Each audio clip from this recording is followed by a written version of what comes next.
اعوذ باللہ من الشیطان الرجیم بسم اللہ الرحمن الرحیم۔ عزیزان مان، آج اپریل 1983 کی پہلی تاریخ ہے اور درس قرآن کریم کا آغاز سورہ الواقعہ کی آیت 83 سے ہو رہا ہے۔ سابقہ جمعہ کو خصوصی درس تھا، اس لیے تجدید یادداشت کے لیے یہ عرض کر دوں کہ سلسلہ کلام یوں چلا آ رہا تھا، اور ویسے تو قرآن کریم کا بنیادی نقطہ اور بنیادی تعلیم مکافات عمل ہے۔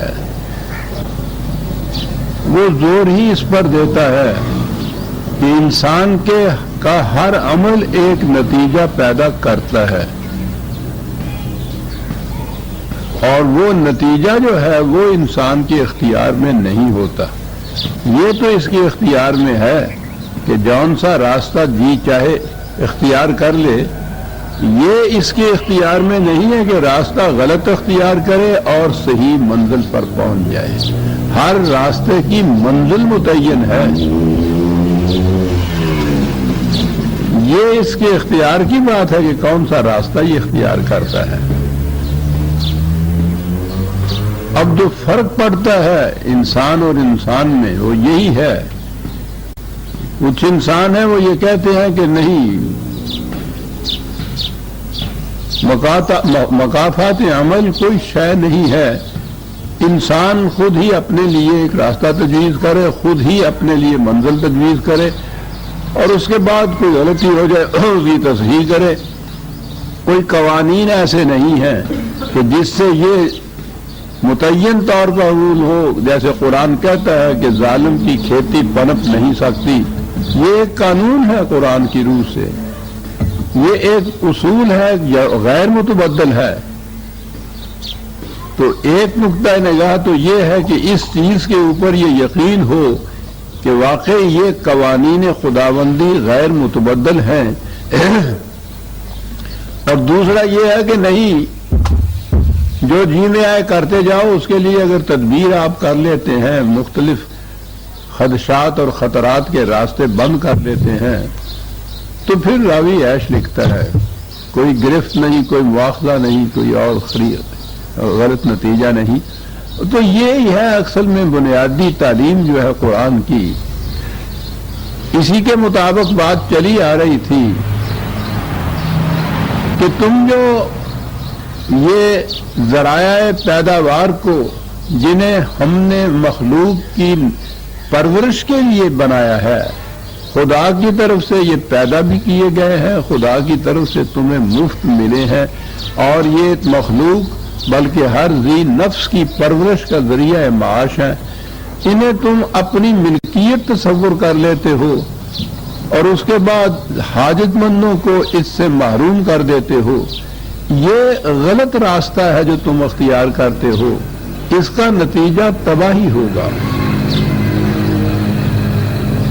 اور وہ اس کے بعد یہ کہتے ہیں کہ یہ کوئی ایسی چیز نہیں کہ کوئی خارج سے قوت ہے جو یہ کہتی ہے کہ اس کا نتیجہ تباہی ہوگا۔ اگر ہم تباہی آنے والے اسباب، ذرائع اور راستوں کو روک لیں اور وہاں انتظامات ایسے کر لیں کہ وہ نہ تباہی آئے، تو پھر کوئی تباہی نہیں آ سکتی۔ یعنی بات اتنی ہے کہ کیا یہ واقعی کوئی قوانین ہے انسان کے اوپر کہ جس سے شر کا نتیجہ تباہی ہوتا ہے اور خیر کا نتیجہ بھلائی ہوتا ہے؟ ہے ایسے قوانین یا نہیں؟ یہ ہے ساری بحث جو چلی آ رہی ہے قرآن کی تعلیم کی۔ اسی سلسلے میں وہ یہ کہتا چلا آ رہا تھا کہ قوانین خداوندی کے مطابق زندگی بسر کرنے کا نتیجہ، جسے عام اصطلاح میں جنت کی خوشگواریاں کہا جاتا ہے، اس کی خلاف ورزی کرنے کا نتیجہ وہ تباہیاں کہ جنہیں جہنم کہہ کے پکارا جاتا ہے۔ یہ دونوں چیزیں چلی آ رہی تھی۔ قرآن کا انداز یہ ہے، اور یہی طریق ہو سکتا ہے کہ یہ جتنے بھی ایبسٹریکٹ قوانین یا اصول ہیں، محسوس نہیں ہیں، وہ انہیں دلائل سے تو سمجھاتا ہے، لیکن وہ اس سطح کے اوپر جہاں لوگ دلائل سے زیادہ محسوسات سے علم حاصل کرتے ہیں، محسوسات کے ذریعے سے اچھی طرح سے بات سمجھتے ہیں، تو وہ محسوسات کے ذریعے سے بھی سمجھاتا ہے۔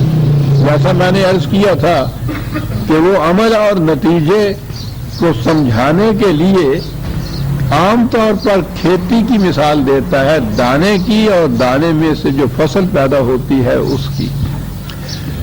تو یہ وہ چلا آ رہا ہے یہ کہتا ہوا، اور اس نے یہ بتانا ہے کہ تم خود اس کو جانتے ہو، دیکھتے ہو کہ ایسے قوانین ہیں کہ جن کے ہاتھوں تم مجبور ہوتے ہو، تم کسی طرح سے ان کو دور نہیں کر سکتے، ان کے نتائج کو، وہ آ کر رہتے ہیں۔ اب اس کے لیے وہ محسوس مثال دیتا ہے، اور محسوس مثال ایسی دیتا ہے کہ جس سے کسی کو نہ انکار کی مجال ہے نہ انحراف ہے۔ فلولا اذا بلغت الحلقوم وانتم حينئذ تنظرون ونحن اقرب الیہ منکم ولکن لا تبصرون فلولا ان کنتم غیر مدینین ترجعونها ان کنتم صادقین۔ کہتا ہے اگر تم اپنے اس دعوے میں سچے ہو کہ کوئی ایسے خارجی قوانین نہیں ہیں جن کے تابع زندگی بسر کرنے پہ ہم مجبور ہیں، تو کہا ذرا فرمائیے یہ کہ مریض جب آخری سانس لے رہا ہوتا ہے، جسے کہتے ہیں کہ جان اس کے حلق میں آ کر اٹک گئی ہوئی ہوتی ہے، اور اس وقت تم کبھی نہایت یاس اور نا امیدی سے مریض کی طرف دیکھتے ہو، کبھی ایک دوسرے کی طرف دیکھتے ہو، بس تمہارا کچھ نہیں چلتا، اس وقت ہمارا قانون تم سے زیادہ نزدیک ہوتا ہے اس مریض کے۔ اگر تم سمجھتے ہو کہ کوئی ایسا قانون نہیں ہے جس پہ تمہارا اختیار نہیں، تم ہی صاحب اختیار ہو، تو پھر تم اسے مرنے سے بچا کیوں نہیں لیا کرتے؟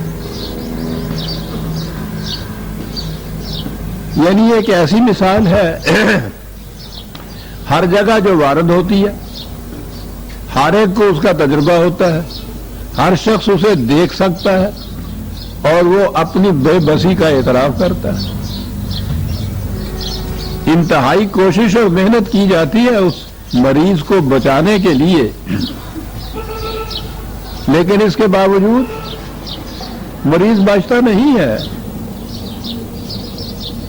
موت آ جاتی ہے۔ کہا کہ یہ جو ایک قانون ہے کہ وہ موت آ جاتی ہے، اسے تم اپنی ہزار کوششوں، ہزار خواہشوں کے باوجود اسے ٹال نہیں سکتے، تو تمہاری بے بسی ہے نا اس میں؟ جو بھی وہ قوانین ہیں وہ اپنا نتیجہ برآمد کر رہے ہیں نا۔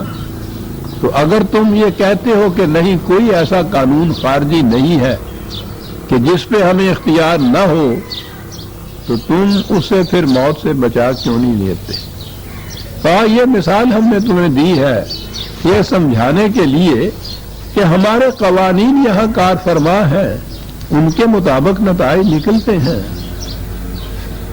یہ محسوس دنیا کی مثال ہے، محسوس زندگی کی مثال ہے، اور اسی قسم کی مثال آپ سمجھ لیجئے کہ جسے آپ انسانیت کی دنیا کہتے ہیں، اخلاق کی دنیا کہتے ہیں، عدل و انصاف کی دنیا کہتے ہیں، وہاں بھی اسی قسم کے قوانین ہیں، اور اسی طرح سے ان کا نتیجہ نکلتا ہے۔ ظلم اور استبداد کا نتیجہ یقیناً تباہی اور بربادی ہے۔ اس وقت تم نہیں مانتے، لیکن جب وہ آتی ہے تباہی اور بربادی تو تم پھر اس وقت اسے روک نہیں سکتے۔ اتنی سی بات ہم یہ تمہیں کہتے ہیں کہ اس کے آنے سے پہلے اس کا اہتمام کر لو کہ وہ تباہی نہ آئے، اور وہ اسی طرح سے ہے جیسا کہ بات اس نے یہ شروع کی تھی، فَسَبِّحْ بِاسْمِ رَبِّكَ الْعَظِيمِ۔ چھوٹے چھوٹے سے پیمانے کے اوپر تو تم اپنے گھر بار کا، بال بچوں کی ربوبیت کا، پرورش کا انتظام کرتے ہو۔ خدا کا نظام یہ ہے کہ عالمگیر ربوبیت ہونی چاہیے، دنیا میں کوئی ذی نفس اور کوئی انسان بھوکا نہیں رہنا چاہیے۔ تو اس کے تابع وہ مثالیں دیتا ہوا چلا آ رہا تھا، اور یہاں کہا کہ جس طرح سے یہ ہمارا قانون ہے کہ مرض جب شدت اختیار کر جائے تو پھر موت لازمی آ جاتی ہے۔ اسی طرح سے ہمارا یہ بھی قانون ہے کہ جب سلب اور نہل اور استحصال اور ایکسپلائٹیشن یہ شدت اختیار کر جائے تو پھر معاشرے پر تباہی آ جاتی ہے۔ اس وقت وہ لوگ، اب پھر وہ دو گروہ قرآن نے گنائے تھے پہلی آیات میں۔ ایک تو وہ تھا پائنیئرز کا، کہ جب اس نظام کے لیے دعوت دی جائے، ابتدا کی جائے، تو اس اسکیم میں سب سے پہلے لوگ جو آتے ہیں ان کے لیے ایثار اور قربانیاں، محنت اور کاوشیں ہوتی ہیں، نتائج بہت دور بعد میں جا کے برآمد ہوتے ہیں۔ وہ ان نتائج سے متمتع نہیں ہوتے، صبر بار نہیں ہوتے وہ لوگ، ان کے حصے میں محنت ہی محنت ہوتی ہے۔ کسان بھی جو پہلے آ کے ہل چلاتا ہے، ہو سکتا ہے کہ وہ کھیتی کے برابر ہونے سے پہلے ہی وہ مر جائے، تو ہل تو اس نے محنت کر کے چلایا ہے، فصل کوئی اور لے کے جائے۔ یہ جو نظام ربوبیت کی عمومیت کا اس نے قرآن نے کہا ہے، یہ اسلامی نظام اسے کہہ لیجیے، تو اس کی ابتدا کرنے والے جو بانی ہے، ابتدا کرنے والے السابقون الاولون جو ہے، وہ جنہیں میں بنیاد کی اینٹیں کہہ کر پکارا کرتا ہوں، تو جن کی کیفیت یہ ہے کہ عمارت کا سارا بوجھ ان کے سر پہ ہوتا ہے، لیکن کوئی انہیں دیکھ بھی نہیں سکتا کہ وہ اینٹیں کہاں ہیں، اور نہ ہی کبھی انہوں نے ایسا تقاضا کیا ہے کہ ہمیں بھی اوپر کے دیکھ لینے دیجیے کہ یہ عمارت کیسے بنی ہوئی ہے۔ ان کے حصے میں بوجھ ہی بوجھ آتا ہے، لیکن وہی بوجھ ہے کہ جو اس ساری عمارت کو اٹھائے ہوئے ہوتا ہے۔ اس لیے اس نے جو سابقون الاولون ان کو مقربین کہہ کے پکارا ہے کہ محنت اور مشقت ان کے حصے میں آتی ہے، اس کا پھل اور ثمر جو ہے بعد میں آنے والے اٹھاتے ہیں۔ تو پہلا درجہ جو ہے تو مقربین کا ہے۔ پھر اس کے بعد جب اس کے آثار پیدا ہو جاتے ہیں، اس کی کامیابی کے، پودا ذرا اونچا ہو جاتا ہے، نظر آتا ہے کہ اس میں پھل لگ جائیں گے، تو یدخلون فی دین اللہ افواجا، پھر تو لوگ فوج در فوج آ جاتے ہیں اس نظام کی طرف۔ یہ آنے والے بھی صاحب برکت اور صاحب یمن ہوتے ہیں، اس کو وہ اصحاب الیمین کہہ کر پکارتا ہے، جن کے حصے میں یمن و سعادت آتی ہے۔ لیکن بہرحال مدارج کے اعتبار سے یہ جو سابقون الاولون ہیں ان کے بعد آتے ہیں یہ لوگ۔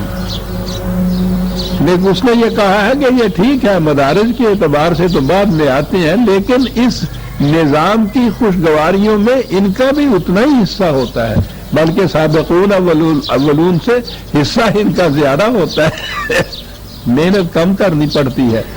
تو کہا کہ فاما ان کان من المقربین فروح و ریحان و جنت و نعیم، یہی جو پہلے جنت کی تفصیلات قرآن دیتا چلا آ رہا تھا، اور اسے ہر وقت ملحوظ خاطر رکھیے کہ صحیح نظام زندگی کی جنت یہاں سے ہی شروع ہو جاتی ہے، جس طرح غلط نظام کا جہنم یہاں شروع ہوتا ہے۔ تو میں نے عرض کیا تھا کہ وہ صحیح نظام کی جنت کی خوشگواریاں اور وہاں کی نسیم سحری کی ہوائیں وہ تو ہمارے نصیب میں نہیں، ہم نے نہیں دیکھی۔ جہنم کے لپٹ اور شعلے تو ہمیں پتہ ہے نا کیسے ہوتے ہیں۔ غلط نظام کے اندر رہنے سے زندگی کس قدر ضیق میں گزرتی ہے، اجیرن ہوتی ہے، اس کا تو ہمیں علم ہے نا۔ تو قرآن یہ کہتا ہے کہ اس جہنم کو تم جنت میں بدل سکتے ہو۔ السابقون الاولون پہلے ہیں جو محنت ہی محنت کریں گے، پھر بعد میں آنے والے اس سے ثمربار ہوں گے۔ فسلام لک من اصحاب الیمین، دونوں کے لیے سلامتی ہے، دونوں کے لیے برکات ہے۔ وَأَمَّا إِنْ كَانَ مِنَ الْمُكَذِّبِينَ الضَّالِّينَ فَنُزُلٌ مِّنْ حَمِيمٍ وَتَصْلِيَةُ الْجَحِيمِ، اس کے برعکس وہ لوگ جنہیں ہم کہتے رہے کہ اس کا نتیجہ تباہی ہے، وہ کہتے رہے کہ تم جھوٹ کہتے ہو، ایسا نہیں ہو سکتا، ہم نے پورے انتظامات کر رکھے ہیں کہ تباہی نہ آنے پائے۔ قرآن نے کہا ہے کہ وہ تو وہاں ان مقامات سے آیا کرتی ہے من حیث لا تشعرون، جو تمہارے وہم و گمان میں بھی نہیں ہوتے، وہ ان راستوں سے تباہی آیا کرتی ہے۔ لیکن بہرحال وہ تباہی آتی ہے تو اس کے لیے اس نے یہ کہا، وہی مثال کے طور پر کبھی کھولتا ہوا پانی کہا جو کھیتی کو تباہ کر دیتا ہے، کبھی یخبستہ کہا وہ بھی جلا کے رکھ دیتا ہے وہ کھیتی کو۔ افراط و تفریط ہوتی ہے اس میں۔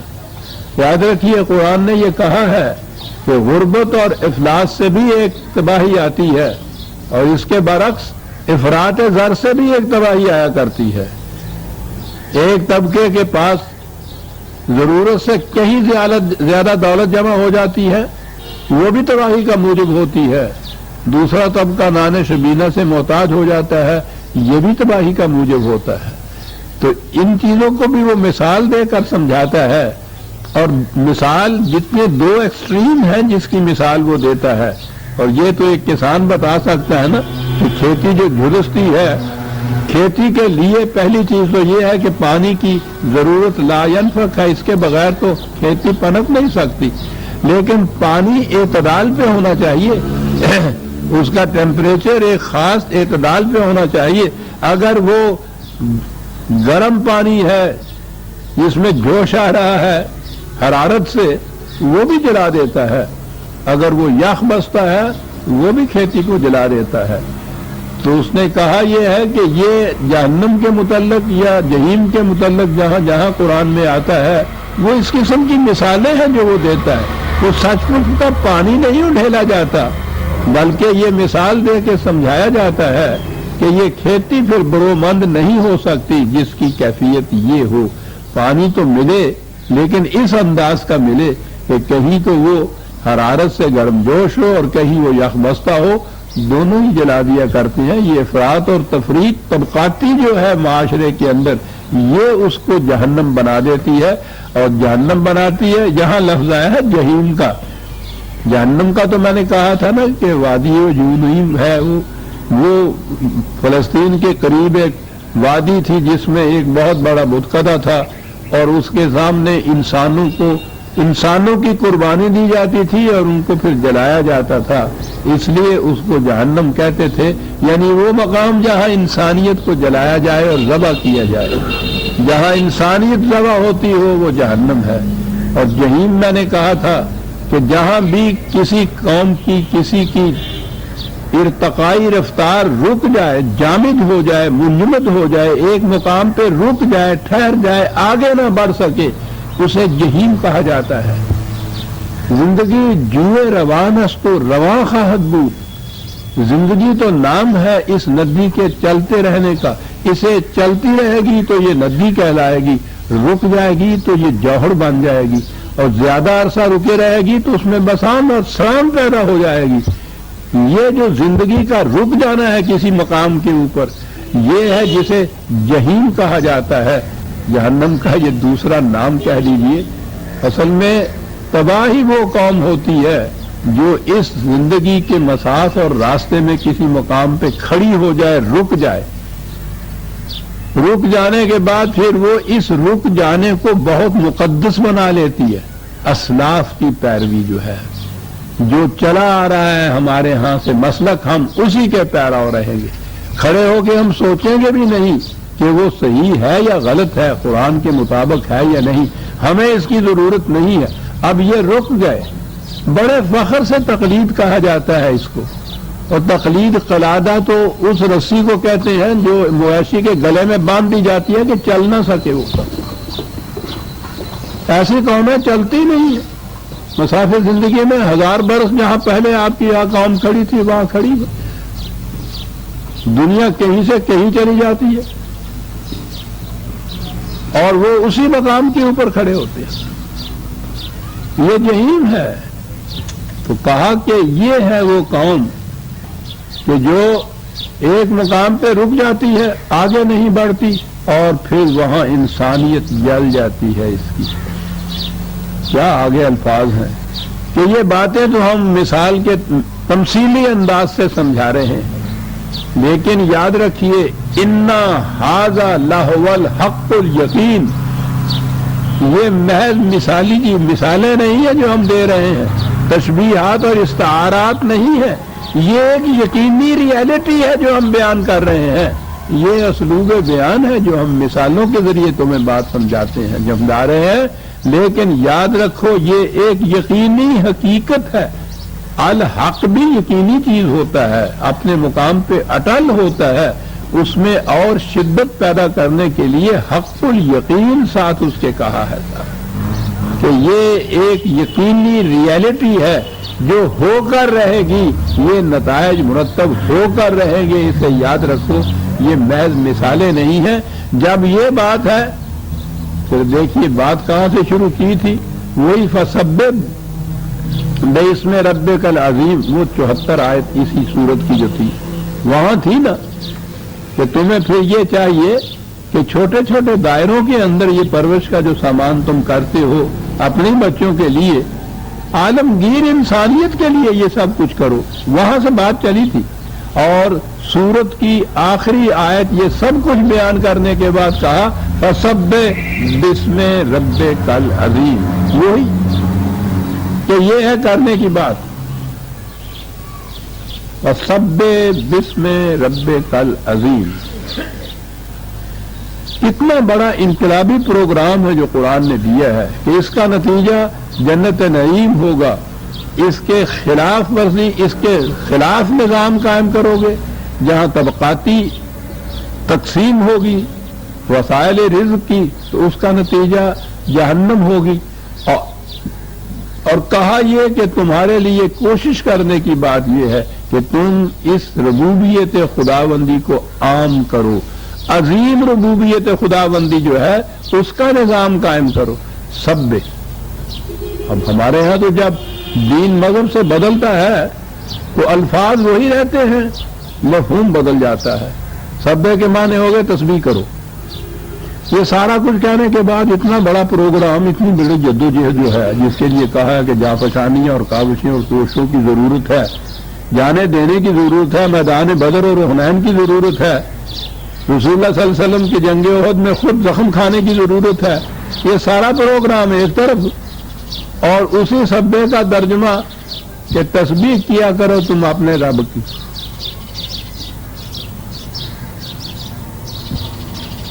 قرآن کے حکم کا فریضہ ادا ہو گیا، اور باقی جو کچھ ہے کہ صاحب یہ بھوکے مار رہے ہیں اس کو وہ ملتا ہے کہ صاحب وہ تو رزق خدا نے اپنے ہاتھ میں رکھا ہوا ہے، جسے چاہے وہ غریب کر دے، جسے چاہے وہ امیر کر دے، چلیے کسا ختم ہو گیا جناب، وہ اس نے اپنے ہاتھ میں رکھا ہوا ہے، اور تمہارا کام جو تسبیح کر دے رہی ہے۔ سوال ذہن میں یہ پیدا ہو رہا تھا کہ یہ کچھ ایسا ہے جیسا کچھ خدا کا اپنا کام ہے جو وہ ہم سے کرانا چاہتا ہے۔ یہی چیز ہے نا ہمارے ہاں جتنا تصور ہے پرستش کا، اس میں تو وہ کوئی خدا کا کوئی کام ہے نا جو کیا جاتا ہے، اس کے سامنے جا کے کھڑے ہو کے قصیدے پڑھے جاتے ہیں الحمدللہ ان کے ترجمے کے مطابق، تو بڑا، بہت بڑا، تیری شان بڑی، تیری حمد و ستائش ہم کرتے ہیں، ہم تیری پرستش کرتے ہیں، اس کا کچھ کرتے ہیں، اور اس کے بدلے میں تو ہمارا یہ کر دے، تو ہمارا یہ کر دے، یعنی صبح سے شام تک ہر کام جتنا بھی ہے وہ اللہ میاں کرے گا تمہیں، اللہ یہ دے دے، اللہ یہ کر دے، اللہ وہ کر دے، وہ اس کام کے لیے رکھا ہے، اور یہ اس کی پرستش کرتے ہیں، عبادت کرتے ہیں، قصیدے پڑھتے ہیں، یعنی گویا یہ جو ہے سبا تسبیح کرنا یہ خدا کے لیے خدا کا کوئی کام ہے جو کچھ ہم کر رہے ہیں۔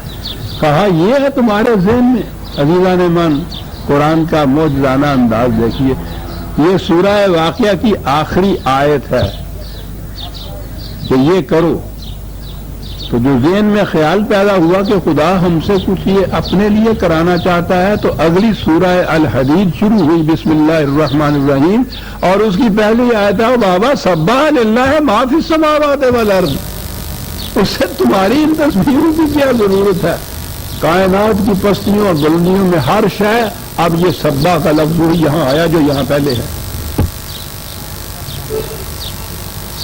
ترجمہ وہی صاحب تسبیح کرتی ہے، کہا صاحب یہ کائنات کی ہر شے تسبیح کرتی ہے، کہنے لگے ہاں وہ سب کرتی ہیں لیکن تم ان کی تسبیح کو دیکھتے نہیں ہو. وہ باہر ہاتھ میں نہیں رکھتی وہ تسبیح، ہر شے تسبیح کرتی ہے، ہر شے تسبیح کرتی ہے. تم بھی تسبیح کیا کرو. یہ سارا نظام، سارا پروگرام، سارا اس لیے کہ تسبیح کیا کرو جناب. پھر وہ لاکھ لاکھ دانے کی تسبیح ڈھیر لگے ہوئے ہوتے ہیں، اس طرح سے تسبیح کیا کرو جناب. کیسا ربط ہے. سورت ختم ہو رہی ہے، سورت کی ابتدا ہو رہی ہے، فسبح بسم ربک العظیم کا حکم ہو رہا ہے یہ کرو. اور یہ کہ یہ ہماری خاطر نہیں ہے، ہم تم سے کہتے کہ کچھ کام ہمارا رکا ہوا تم کرو. تم کیا سبح للہ ما فی السماوات والارض. توجہ دلائی اس طرف کہ خارجی کائنات جو محسوس پیکر میں تمہارے سامنے آئی ہے وہ دیکھو تو صحیح کہ وہاں لا قانونیت ہے یا کسی قانون کے تابع ہے، وہ مصروف گردش ہے.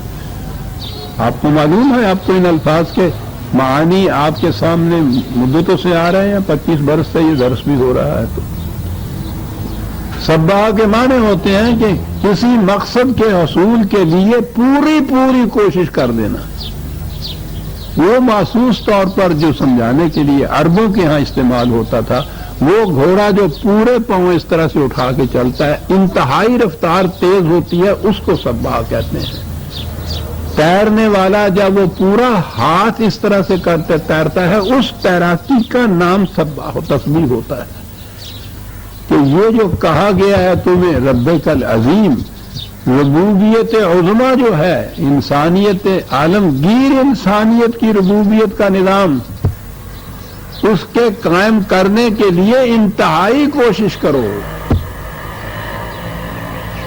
ہمارے قوانین کے تابع اس نظام کو قائم کرو اور پھر دیکھو نتیجہ اس کا. دیکھتے نہیں خارجی کائنات کس حسن و خوبی سے اس کا نظام چل رہا ہے.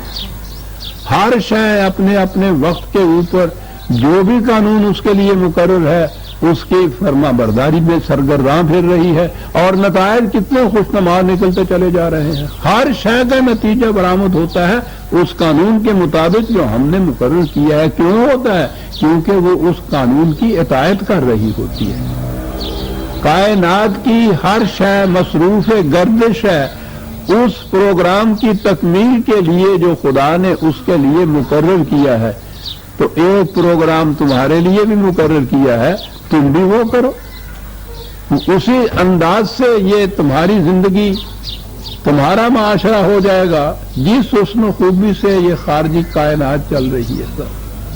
اب دیکھ رہے ہیں کہ یہ تسبیح کے معنی کیا ہو گئے، اور ایک آیت کے آخری آیت اور دوسری آیت سورت، ایک سورت کی آخری آیت اور دوسری کی ابتدائی آیت، وہاں سے ہی وہ لنک ملتا ہوا چلا گیا. سبح للہ ما فی السماوات والارض وہو العزیز الحکیم. کیا بات ہے صاحب.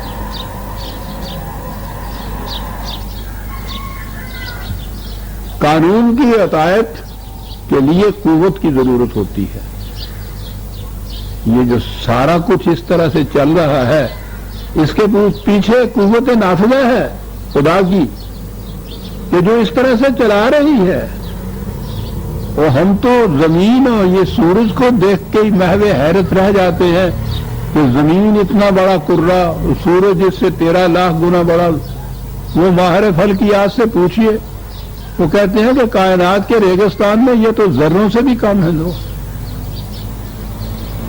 اس کائنات میں جنہیں تم یہ کرے کہہ رہے ہو وہ سوال ہی نہیں کہ ان کا کوئی شمار کر سکے، کوئی ہیتائی تصور میں بھی لا سکے کہ وہ کیا ہے. یہ جسے تم کہکشاں کہہ کے پکارتے ہو، یہ تو میں نے بتایا تھا نا کہ یہ شاعری ہے. اس کا اور کیا نام رکھتے ہمارے ہاں کے شاعر؟ کہکشاں. ریت کے اوپر سے گھاس کا ایک گٹھا کھینچ کے لے جائیے، جو نشان پیچھے بنتا ہے نا انہوں نے کہا یہ اس قسم کا نشان ہے. کوئی کہا کھینچ کے لے گیا تو پیچھے نشان چھڑ گیا. کہکشاں گھاس کو کھینچتے ہوئے چلے گئے. ہم تو یہیں تک پہنچ سکتے تھے، شاعری ہے کہکشاں۔ ان سے پوچھیے جیمز جین سے، مسٹیریس یونیورس ہی کم از کم اس کی ایک ابتدائی کتاب ہے، وہی پڑھ لیجئے۔ پوچھئے نہیں، دانتوں میں انگلی اٹھائے آسمان کی طرف وہ دیکھ رہا ہے، وہ شخص ہے۔ کہتا ہے نظم کائنات کی کیفیت یہ ہے کہ میں تمہیں سمجھانے کے لیے جب انگلی اٹھاتا ہوں تو کہکشاں کے ستارے تک اس کی حرکت پہنچتی ہے۔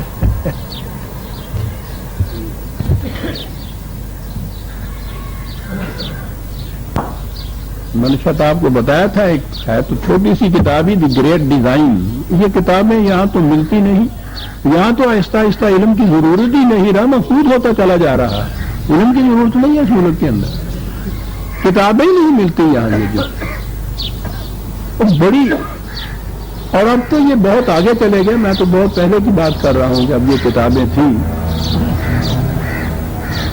تو اس نے کیا یہ تھا، بلکہ ایک سوسائٹی تھی، اس نے یہ جتنے علوم ہیں خارجی کائنات کے مختلف، ان علوم کے جو اس دور کے ماہرین تھے، چوٹی کے اساتذہ، ان سے کہا تھا کہ ہمیں یہ بتائیے کہ جس شعبے میں تم تحقیق کر رہے ہو، تمہاری تحقیق کس نتیجے پہ پہنچ رہی ہے کہ یہ سارا کچھ یوں ہی حلال ٹپ جسے ہم کہتے ہیں ہنگامی طور پر ایسے ہی ہو رہا ہے بائی چانس، یا اس کے پیچھے کوئی نظم ہے، کوئی آرڈر ہے، کوئی لا ہے، کوئی قانون ہے، تم کس نتیجے پہ پہنچے ہو؟ یہ ایک سوال انہوں نے کیا تھا کوئی 10-12 علوم کے بڑے بڑے اساتذہ سے جناب، اور ان کے جوابات اسی طرح سے شائع کر دیے تھے۔ ان میں سے ہر ایک کا جواب یہ تھا کہ ہماری تحقیق جس نتیجے پہ ہم پہنچاتی ہے، ہم دیکھ رہے ہیں کہ اس قدر نظم و ضبط ہے، کوئی قوت اس انداز سے اس کو اپنے کنٹرول میں لیے ہوئے ہے کہ ہم محو حیرت رہ جاتے ہیں۔ کس نے یہ کہا تھا؟ جیمز نے تو وہ کہکشاں یا ان کرنوں کے متعلق یہ بات کہی تھی۔ ایک بوٹنسٹ تھا، یہ درختوں کا سبزیوں کا ماہر جو تھا، اس نے ایک گرین لیف اس کا ہیڈنگ تھا جی، اس کے ٹاپک، اس کے مقالے کا، وہ کہتا تھا کہ یہ سبز پتا اس کی دھاریوں کے اندر جو کچھ ناچ رہا ہے، میں ساری عمر اس پہ تحقیق کرتا تھک گیا ہوں، انتہا نہیں ہو رہی صاحب، ایک سبز پتے کے اندر کیا ہو رہا ہے۔ سبح للہ ما فی السماوات والارض، یہ کیوں ہو رہا ہے؟ کائنات کی ہر شے اس پروگرام کی تکمیل کے لیے سرگرداں ہے جو اس کے لیے مقرر کیا گیا ہے۔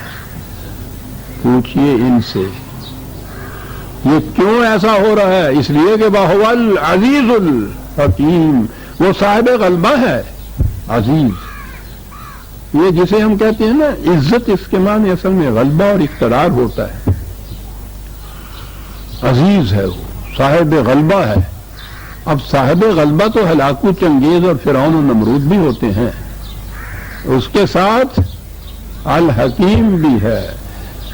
اس کا غلبہ دھاندلی کا غلبہ نہیں ہے، حکمت پر مبنی ہے، قانون پر مبنی ہے، ریشنلی ہر چیز کو کنٹرول کر رہا ہے، جسے آپ کہتے ہیں غلبہ ہے، اور حکمت پر مبنی غلبہ ہے، جس کا نتیجہ یہ ہے کہ کائنات کی ہر شے اپنے مفوضہ پروگرام کی تکمیل میں سرگرداں ہے، انتہائی سرگرداں، اس لیے کہ لہو ملک السماوات والارض، کائنات کی پستیوں اور بلندیوں میں اقتدار اور قدرت یہ اسی کا ہے، کسی اور کو یہ چیز حاصل نہیں ہے، اقتدار اسی کا ہے، ملک اسی کا ہے، انتہا تمہاری زندگی کی جو ہے یحیی و یمیت، زندگی اور موت تمہاری جو ہے وہ بھی اس کے ہاتھ میں ہے، اس کے قانون کے ہاتھ میں کہیے۔ جب بھی قرآن میں آپ یہ کہیں نا کہ خدا یہ کرتا ہے، خدا نے یہ کیا، تو اس کا ترجمہ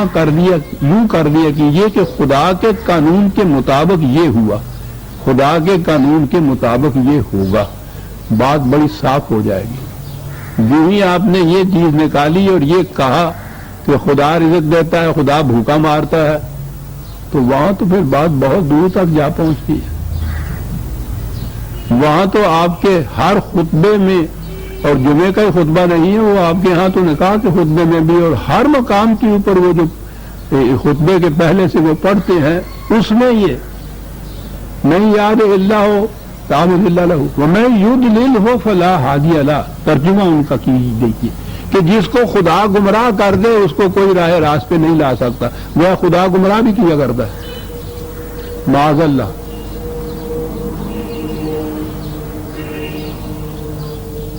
سوچئے کہاں بات جا پہنچی، اور یہ نہیں ہے کہ یہ کوئی گمشدہ اور آنکھ ہیں، میں نے عرض کیا کہ یہ وہ ہے کہ جو اتفاق اندازہ لائیے ہر خطبے میں، حتیٰ کہ نکاح تک کے خطبے کے اندر بھی جو دہراتے ہیں یہ الفاظ دہرائے جاتے ہیں، کوئی کھڑا ہو کے سوچتا نہیں ہے کہ ہم اس کا کیا ترجمہ کر رہے ہیں۔ جسے خدا گمراہ کر دے اسے کوئی راہ راست پہ نہیں لا سکتا، وہ ٹھیک بات ہے۔ پھر وہ اگلی آیت میں ہے کہ پھر ہم اس کو جہنم میں جھونک دیتے ہیں، آپ ہی گمراہ کر دیتا ہے، پھر انہیں جہنم کی بھی شکر دے اوتھے کی پرواہ ہے راگم، اوتھے بے پرواہیاں، ہاں جی پھڑ لے عملہ والیاں نو، چھڑ دے اوگنہار نو، بے پرواہیاں، وہ بے پرواہیاں کی اللہ اسا مد اور ترجمہ بے پرواہ، سکھو شاہی پئی ہوئی ہے، اوتھے کی پرواہ ہے گال، اوتھے بے پرواہیاں۔ وہ عزیز بھی ہے، وہ حکیم بھی ہے، لہو ملک السماوات والارض یحیی و یمیت، اور اگلی ہی بات جو ہے وَهُوَ عَلَى كُلِّ شَيْءٍ قَدِيرٌ، ترجمہ ہو گیا وہ ہر چیز پر قادر ہے، جو چاہے کر دے۔ اب یہ سارا تصور ہی آپ کے ہاں نظم اور ضبط اور قانون اور قاعدہ اور ضابطہ سارے کا سارا ہی دریابرد ہو گیا، جسے کہا کہ وہ ہر چیز پہ قادر ہے، وہ ہر چیز کر سکتا ہے، جو کر سکتا ہے تو ٹھیک ہے، نظم و ضبط کاہے کا رہا۔ پھر جب وہ یہ تصور خدا کا آپ کو معلوم ہے کیسے پیدا کیا گیا، قرآن کا خدا کا تصور تو قانون دینے والے خدا کا ہے نا۔ جب ملوکیت آپ کے ہاں آئی اور ان کے ہاں کیفیت یہ ہوئی کہ بادشاہ کا حکم آرڈیننس کی طریقے سے جاری ہوگا، اس میں کسی قاعدے قانون کی ضرورت نہیں ہے صاحب، جب وہ یہ یہاں ہوا تو پھر یہ ہوا کہ صاحب اس قسم کی بادشاہت، اس قسم کا اقتدار، ایسی حکومت یہ کس طرح سے جائز ہو سکتی ہے؟ تو کہا کہ السلطان ذل اللہ علی الارض، بادشاہ زمین پر خدا کا سایہ ہے۔ خدا اس قسم کا ہے نا تمہارا کہ جو جی میں آئے حکم دے دے، جو جی میں آئے کر دے، کوئی مجال نہیں کسی کی اس سے سرتابی کرے، ہے نا ایسا خدا؟ کہ جی ہاں، تو جو ایسا خدا ہے اس کا سایہ بھی اسی قسم کا ہے۔ ابھی تو وہ کچھ کر دیں جو کوئی تھوڑا رب کر دیتے۔ عزیزان من، میں کیا عرض کروں، زندگی آخری ہو جاتی ہے، یہ بہت کچھ ہے ابھی ذہن میں کہنے کا۔ آپ کی یہ تاریخ پڑھائی جانے کی ہے کہ آپ کے یہ تصورات اور کانسیپٹ قرآن کے جو ہیں بدلے کس طرح سے۔ آپ نے دیکھا ہے کہ اتنی سی بات میں کہ خدا کو اس قسم کا کیسے بنایا کہ جس کے ہاں نہ کوئی قاعدہ ہے نہ کوئی قانون ہے، شادی کے الفاظ میں کبھی وہ سلام کیجئے اس کو تو وہ سولی پہ چڑھا دیتا ہے، کبھی اس کو گالی دیجئے تو وہ خلط بخش دیتا ہے۔ بادشاہ جو چاہے کرے، جو چاہے کرے والا تصور خدا کا دیا اس زمانے میں۔ جب یہ نیچے یہ آئے، ملوکیت آئی، سلاطین آئے، شہنشاہ آئے کہ جو حکم جی چاہے وہ دے، اس کو ماننا ہوگا، اور سند اس کی یہ ہے کہ ہم خدا کے سائے ہیں، جیسا وہ ہے ویسے ہم ہیں نیچے۔ اور کہاں سے بات وَهُوَ عَلَىٰ كُلِّ شَيْءٍ قَدِيرٌ، یہ دیکھا ہی نہیں ہے۔ میں یہ تو نہیں عرض کر سکتا کہ دیکھا نہیں ہے، کیوں نہیں دیکھا ہوگا؟ عربی مبین میں قرآن یہ ہے، یہ قدرہ کے معنی ہی ہے، پیمانے مقرر کرنا، اندازے مقرر کرنا، اسی کو تو قانون کہتے ہیں۔ قانون کا تو لفظ نہیں ہے عربی زبان ہے قرآن میں آئے، اس کے لیے پیمانے اور ضابطے اور میجرمنٹ ہی تھا۔ اور پھر قدیر کا تو جو باب ہے اس کے معنی یہ ہے کہ کسی ایک وقت کے اندر نہیں وہ پیمانہ، بلکہ مستقل طور پر اس کا انداز یہ ہے خدا کا کہ ہر شے پیمانے، اندازے اور قانون کے مطابق کرتا ہے۔ یہ انفرادیت تھی قرآن کی کہ اس نے خدا کا یہ تصور دیا۔ اور میں پھر بار بار کہا کرتا ہوں کہ کہ اگر صرف خدا کا صحیح تصور قرآن کی روح سے متعین کر لیا جائے سارا اسلام سمجھ میں آ سکتا ہے، سارا نظام سمجھ میں آ جاتا ہے. لیکن تیرے دماغ میں بت خانہ ہو تو کیا کہیے؟ دماغوں میں بت خانے مذہبی پیشوائیت نے پیدا کیے اور عملی طور پر ملوکیت ادھر آنے نہیں دیتی کہ یہ کہا جائے کہ ہر چیز قاعدے اور قانون کے مطابق ہونی چاہیے. وَهُوَ عَلَىٰ كُلِّ شَيْءٍ قَدِيرٌ، جو چاہے وہ کرے.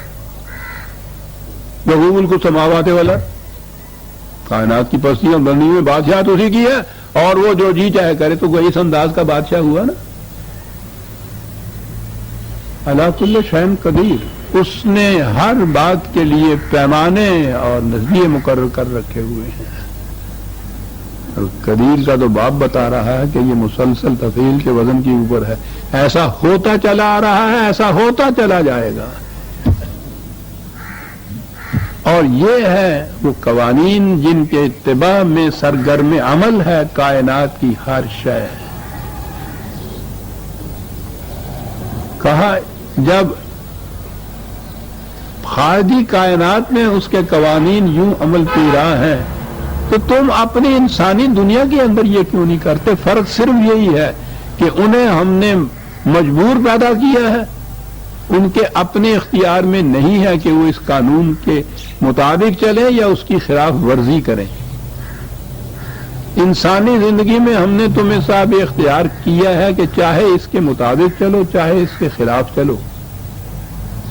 یہ ایک چیز ہے جو ہم نے تمہیں دی تھی، بڑی شرف اور عزت کا باعث تھی صاحب اختیار بنا دینا. یہ تو خدا نے اپنی ایک عظیم صفت کا وہ شائبہ تھا جو انسان کو دیا ہے، اس کو فخر کرنا چاہیے. لیکن وہ اس طرح سے مس یوز کر رہا ہے اس کو، اسی اختیار و ارادے کو. تو اس نے کہا یہ ہے کہ یہ انداز ہونا چاہیے اور ہنگامی نہیں ہونا چاہیے. قدیر ہے، مسلسل پہم التزاماً یہ انداز ہونا چاہیے کہ ہر شے کے لیے قانون مقرر جو کیے ہیں ہم نے اس کے مطابق چلتے رہنا چاہیے. اور پھر اس کی ملکیت، اس کا قانون، اس کا نظام، اس کی سلطنت یہ نہیں کہ وہ آج کہیں سے آ گیا، اس سے پہلے کسی اور کی تھی، کل کو وہ ختم ہو جائے گا، اس کے بعد کسی اور کی آ جائے گی. اس قسم کی سلطنت، اس قسم کے قوانین ہوں تو ان میں تو اطمینان ہی نہیں ہو سکتا انسان کو کہ پتہ نہیں جی کل کیا ہو جائے. یہ سلاطین وہ بدل کے بھیس زمانے میں پھر سے آتے ہیں، نام ہی بدل گیا ہے. وہ امریکہ کے صدر کا انتخاب ہونا ہوتا ہے تو 2-2 3-3 مہینے پہلے ہی مختلف ممالک اور مختلف سلطنتوں کے اندر کھڑبڑ شروع ہو جاتی ہے کہ پتہ نہیں جی کس قسم کا صدر آ جائے. ارے تمہیں کیا جی تمہیں کیا ساری دنیا کی سیاست پہ اس کا اثر پڑتا ہے جا کر. بدلنے والی چیزوں میں اطمینان اور امن نہیں ہو سکتا. لا تبدیل علی کلمات اللہ، یہ قانون بدلے گا نہیں. اتنا بڑا اطمینان دلا دیا. پھر کہا کہ جی قانون آپ کا تو نہیں بدلے گا، اگر آپ ہی نہ رہے تو پھر کہا والاول والآخر والظاہر والباطن. یہ نہیں کہ کبھی کسی اور کی بادشاہی تھی اور اب اس کی آ گئی اور اب اس کی ہے اور کل کو کسی اور کی ہوگی. کیا بات سمجھا دی ہے اس نے.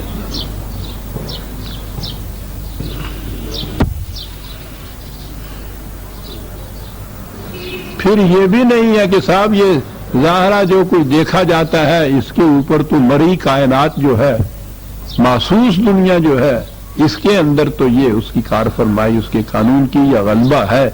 لیکن یہ وہ دنیا جو نظر نہیں آتی، یہ اخلاق کی دنیا کی مشکل یہی ہے کہ نظر نہیں آتی. جھوٹ بولتا ہے آدمی تو اس کی زبان کالی نہیں ہوتی، وہ تو بچے کو ہم یوں ہی ڈرا دیتے ہیں. یہ ظاہر نہیں ہے. یہ ہوتا تو پھر تو بات ہی کچھ اور ہوتی. پھر یہ انسان کا اختیار کچھ معنی نہ رکھتا. پھر تو مجبوراً یہ سچ بولتا نا، نہیں تو دنیا دیکھ لے گی زبان کالی ہو گئی. ہوتی ہے وہ کالی، یوں نظر نہیں آتی، رنگ نہیں بدلتا اس کا، کچھ اور بدلتا ہے.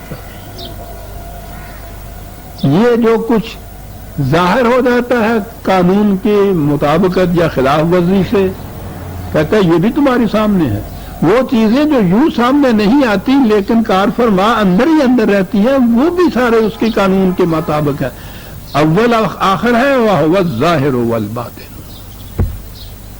جو چیز محسوس طور پر تمہارے سامنے آتی ہے اس میں بھی اسی کا قانون کار فرما ہے، جو چیزیں یوں سامنے نہیں آتی لیکن نتیجہ خیز ہوتی ہیں اس میں بھی اسی کا ہی قانون کار فرما ہے۔ انسان کی دنیا اخلاقیات جو ہے وہ غیر محسوس ہے،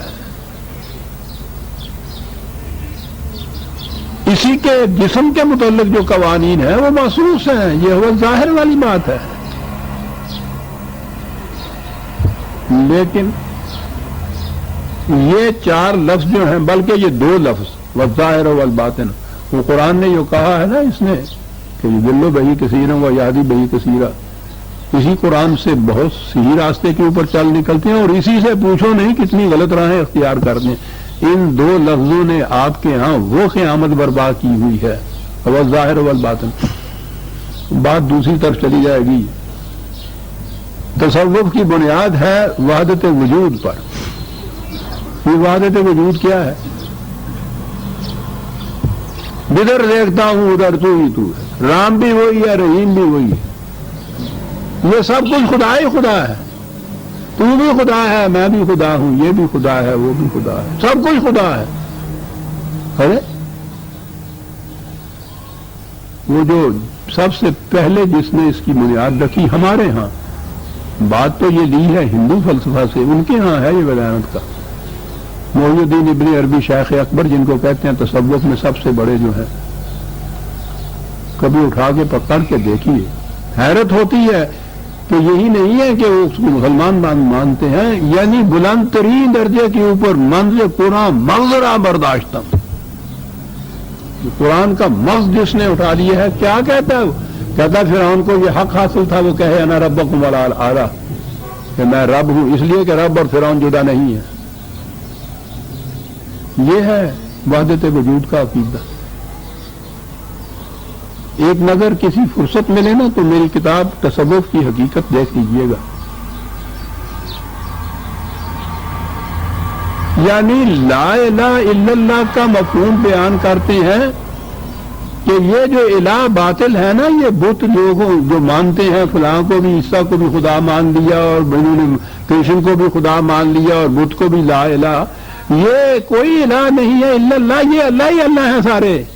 ترجمے ملاحظہ فرماؤ، یعنی یہ سب اللہ ہیں، وہ تو اڈا ستیہ ہے۔ اور یہ کسی بھنگڑ خانے کے چرسیے کی بات نہیں ہے کہ اس نے سوٹا مارا اور کہا کہ وہ کہے حسین نے مارا کہ تو بھی وہی ہے، تے اندر بھی وہی ہے، تے باہر بھی وہی ہے، تے میں بھی تو ہی ہے، تے تو بھی تو ہے، حسین نے مارا نہیں۔ اتنے بڑے یہ جلی جو ہیں محی الدین ابن عربی اور پھر تصوف کے اندر کے یہ علماء سارے 100 والیوم تفسیروں کی لکھی ہوئی۔ ایک نے کہا میں تو بسم اللہ کی 100 تفسیریں لکھ سکتا ہوں، دوسرے نے کہا میں بسم اللہ کے بے کے نقطے کی 100 تفسیریں لکھ سکتا ہوں۔ میں نے کہا نقطہ نام ہی ہوئے تو 100 لکھ سکنا، وہ جب اپنے کو بھی لکھ دے تورے جانا تو تینوں نقطے کی کی لوڑ ہے گی، لکھی گا وحدت الوجود، وجودیہ جس کو کہتے ہیں۔ یہاں ابتدا تو انہوں نے اس سے کی کہ رسول اور خدا کو ایک بنایا، وہی جو مستوی عرش ہے خدا ہو کر معاذ اللہ اتر پڑا وہ مدینے میں مصطفیٰ ہو کر، اگرچہ ظاہر میں وہ عرب ہے مگر حقیقت میں عین رب ہے۔ دیکھیں نا وہ عرب کو عین اور رب، عین رب ہر لہذا بشکل دیگرہ یار بڑا، اس فکر میں تو آئے ہم جانتے ہیں تو ہی ہے حقیقت میں، گھونگھٹ لاؤ میرے یار، آنکھ بہاؤ میرے یار، یہ کیفیت ہے۔ یہ سارا کچھ قصہ بنیاد ہوا ظاہر والباطن، وہی ظاہر ہے وہی باطن ہے، سب تو ہی تو ہے، سب کیا بتائیں سر، قرآن سے تائید لائی جا رہی ہے۔ اور میں نے عرض کیا نا کہ قرآن تو ہمارے یہ دلوں کے اندر کے جو من کے چور ہیں نا، خدا تو جانتا تھا. عجیب بات ہے، اس کے آگے ہے وَهُوَ بِكُلِّ شَيْءٍ عَلِيمٌ. ہم جانتے ہیں، ہر شے کا علم ہم رکھتے ہیں کہ تجھے کی کرو گے. اگلی آیت اس کے دو لفظ خود تردید کر دیتے ہیں سارے. یہ اس کی وَهُوَ مَعَكُمْ أَيْنَمَا كُنتُمْ. ہوا مَعَكُمْ. عربی ذرا سی جاننے والے بھی جانتے ہیں نا کہ ہوا وہ ہے، کم تم ہو. تو اس نے تو خود کہہ دیا کہ ہوا وہ ہے اور تم ہو. یہ تم اور وہ ایک نہیں ہو. یعنی دو لفظوں میں ساری وحدت الوجود کی جتنی عمارت ہے اس کو منہدم کر کے رکھ دیا. جب ہوا خدا ہے، تم انسان ہے، تو انسان و خدا تو الگ ہو گئے نا دونوں. اور وہاں یہ چیز ہے کہ ہر انسان بھی خدا ہے، ہر بت بھی خدا ہے، ہر چیز خدا ہے، فرعون بھی خدا ہے. جرت نہیں دیتی زبان، ورنہ وہ تو اتنی بے باکی تک چلے جاتے ہیں کہ در مذہب عاشقان یک رنگ. میں نہیں کہہ سکتا، لفظ ہے رسول اللہ صلی اللہ علیہ وسلم کا. اور آگے ہے وہ ابلیس ہم سنگ. کیا پوچھتے ہو؟ اور انہیں مقربین بارگاہ خداوندی سوا کیا جاتا ہے. تو یہ اسلام پیش کرنے والے ہیں. کیا تماشا ہوا ہے. تاریخ یہ لکھی جانی چاہیے عزیزان من، یہ نہیں کہ امیہ کب تک رہے، عباسی کب تک رہے. یہ کہ اس اسلام کے ساتھ ہوا کیا.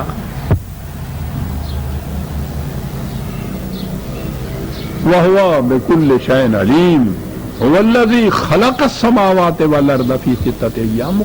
اس نے دیکھیے کس طرح سے وہ اس باطل عقیدے کی ساتھ کے ساتھ تردید کرتا ہے. هُوَ الَّذِي خَلَقَ السَّمَاوَاتِ، وہ ہے جس نے پیدا کیا ہے اس ساری سماوات و ارض کو. وہ تو خالق ہوا. تو یہ جو کچھ ہے یہ وہی کیسے ہو گیا. لیکن ان کا کیا کہنے، خود کوزاؤ، خود کوزا کرو، خود گلے کوزا. کہا وہ خالق بنایا کیا لگے، کوئی بات نہیں. آپے مٹی، آپے چک، آپے کمیار. خود کوزاؤ، خود کوزا کرو، خود گلے کوزا. خود رندو سبو کش. پھر اس میں پیالہ بنا، پیالے میں خود ہی شراب پینے والا. خود برسر یہاں کوزا خریدار برآمد. آپ ہی پھر اس کا خریدار بن کے آیا. بے شکست و رواں سے توڑ کے چلیا گیا. کیا بات ہے، پوچھو نہیں. پھر جناب جو بجد میں آتے ہیں حضرت صاحب، خود کوزاؤ، خود کوزا کرو. یعنی اس نے جو کہا ہے وہ اللہ کی خلق السماوات، وہ تخلیق، وہ عمل تخلیق. تو کریٹر ایک چاہیے کریشن کے لیے. وہ کریٹر تو الگ ہوگا نا اپنی کریٹڈ سے. میں نے کہا اگلے لفظوں میں یہ تو خدا علیم جو اس نے اپنے آپ کو کہا، وجد آ جاتا ہے یہ چیزیں دیکھ کے عزیزان من کہ زمانہ نزول قرآن میں یہ ابھی ہمارے ہاں عقائد نہیں تھے، یہ تو بہت بعد میں آئے ہیں. اس نے پہلے سے پیش بندی اس کی کر دی ہوئی ہے. وہ علیم ہے، وہ جانتا تھا کہ کیا کرے گا یہ محی الدین ابن عربی. والذی خلق السماوات والارض. ظاہر ہے کہ جو خالق اور تخلیق تو دو الگ الگ ہوتے ہیں. لیکن میں نے کہا نا کہ یہ ساری شاعری ہے عزیزان من جو کچھ یہ لوگ پیش کرتے ہیں، حقائق نہیں ہے، لطائف ہے. خود کوزاؤ، خود کوزا کرو. خلق السماء فی ستۃ ایام، مختلف سٹیجز کے اندر اس کو پیدا کیا. ثم استوى علی العرش. اب پھر آ گیا وہی ترجمہ کہ پیدا کرنے کے بعد پھر کیا ہوا. ان کے آگے ترجمہ کہ پھر وہ آپ عرش کے اوپر جا کے بیٹھ گئے ویلا ہو کے. تورات سے یہ تصور لیا. اس نے یہ کہا ہے نا کہ خدا نے 6 دن میں کائنات پیدا کی تو بہت تھک گیا، تو 7ویں دن پھر اس نے چھٹی کا دن آرام کیا. ہولی ڈے جس کو کہتے ہیں نا، یہ وہ 7واں دن ہوتا ہے جس دن خدا نے آرام کیا اور سو گیا. کہ کچھ تھوڑا جی ارمان بھی من کرم دو. 7واں دن سبت، جس دن کوئی کام نہیں کرتے نا. یہ یہودیوں کا تصور ہے نا، سبت ڈے جو ہوتا ہے وہ اس میں کوئی کام نہیں کرتے، اسی کا نام ہولی ڈے. ہم نے بھی اس کے لیے تعطیل کا لفظ اپنے یہاں لے لیا. ہفتے میں ہم بھی ایک دن تعطیل مناتے ہیں. ذہن میں نہیں کہ یہ یہودیوں کی چیز ہے جو کچھ ہم کر رہے ہیں اور وہ خدا کے تتبع میں کر رہے ہیں. وہ کہتے ہیں اس دن خدا بھی سویا تھا, ہم بھی سوئیں گے صاحب, کام نہیں کوئی کریں گے. آپ کے یہاں تعطیل کا تصور کیا؟ کام کرنے والی قوم میں تعطیل کا تصور کیا؟ کام کو معطل کر دینا تعطیل کے یہ معنی ہے. معطل کیا اور آپ گئے.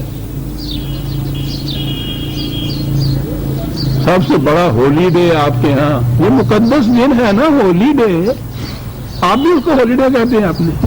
اگرچہ جب موڈ اس کے ساتھ لاتے ہیں تو پھر ہولی ہو, پھر وہ ہولی ہو جاتی ہے جڑی ہندوؤں کی ہوتی ہے.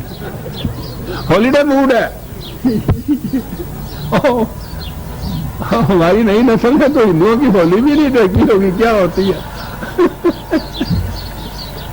کہ جو کسی کے جی میں آئے کرتا رہے دوسرے کے ساتھ. ہولی ڈے موڈ ہوتا ہے. ہولی ڈے مقدس دن. مقدس کا ہے کون سا دن جس میں کوئی کام کاج نہ کیا جائے؟ کیا بات ہے, یہ سچی نہیں کہوں. استوى علی العرش, وہ پھر عرش کے اوپر جا کے بیٹھ گئے. یہ بات یہ پھر وہ وہاں بیٹھا ہے, وہ جا کے بیٹھا ہے تو پھر اترا نہیں.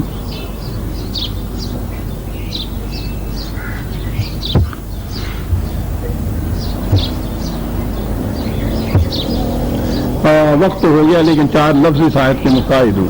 یعلم ما یلج فی الارض وما یخرج منها وما ینزل من السماء وما یعرج فیہا. نظام کائنات کی جزیات تک سے واقف اس کی نگاہوں کے سامنے ہے.